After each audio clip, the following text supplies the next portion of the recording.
Good evening. In the news for tonight, His Majesty receives a phone call from the Canadian Prime Minister.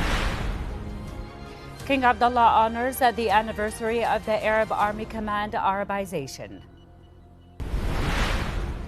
Lazzarini says Israel's ban of UNRWA exacerbates a refugee problem. Those are the headlines, and now for the news in detail. His Majesty King Abdullah II received a phone call from Canadian Prime Minister Justin Trudeau, which covered ways to advance the ties of friendship between the two countries and expand cooperation across various fields. The call also covered regional developments, with His Majesty stressing the need to rebuild Gaza without displacing its residents, while ensuring the ceasefire holds and stepping up international humanitarian efforts. The King called for ending the dangerous escalation in the West Bank and working to create a political horizon to achieve a just and comprehensive peace, expressing appreciation of Canada's support for the two-state solution. His Majesty King Abdullah II paid tribute to the armed forces and security agencies on the anniversary of the Arabization of the Jordan Arab Army leadership in a message shared on his official social media account today. In his message, the King extended greetings to the Arab Mustafawi Army, hailing them as a source of national pride and honor. His Majesty also commended the efforts of the servicemen and women of the armed forces and security agencies.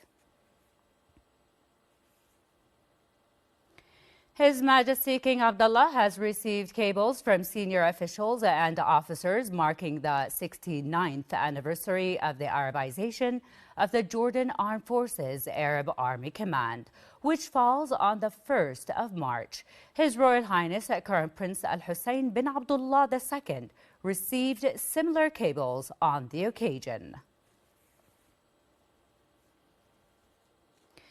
The Gaza Health Ministry reported that 2 Palestinians were killed on Saturday and 21 bodies were recovered from the rubble in the Gaza Strip, raising the death toll from Israel's aggression to 48,388. The ministry stated in a daily update that 23 bodies arrived at hospitals in the last 24 hours. Of these, 21 were pulled from the rubble of destroyed buildings and 2 were killed today. Additionally, 23 injured people were brought to hospitals during the same period. The Palestinian group Hamas insisted that talks must begin on the next phase of the ceasefire in Gaza, refusing what they described as an Israeli proposal to extend the first phase of the ceasefire deal. Hamas spokesman Hazem Qasem indicated during an interview that the organization found the Israeli proposed extension of the first phase unacceptable in its current format. The U.S. State Department has approved the potential sale of nearly $3 billion worth of bombs, demolition kits, and other weaponry to Israel. The prospective weapon sales were notified to Congress yesterday afternoon on an emergency basis. The United Nations Relief and Works Agency for Palestine Refugees, UNRWA, warned that Israel's ban of the agency would not solve the Palestinian refugee issue, but rather exacerbate the problem.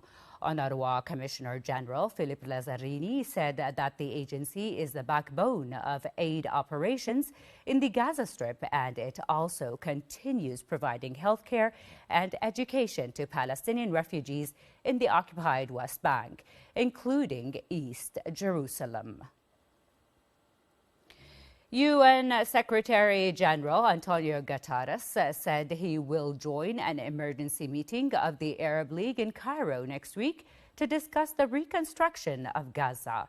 Guterres said he would outline priorities at the March 4th Arab League meeting including that the ceasefire and hostage deal between Israel and Hamas must hold, and that there must be a clear political framework towards Gaza's recovery, reconstruction, and lasting stability. That's the end of our news for tonight. Thank you for watching.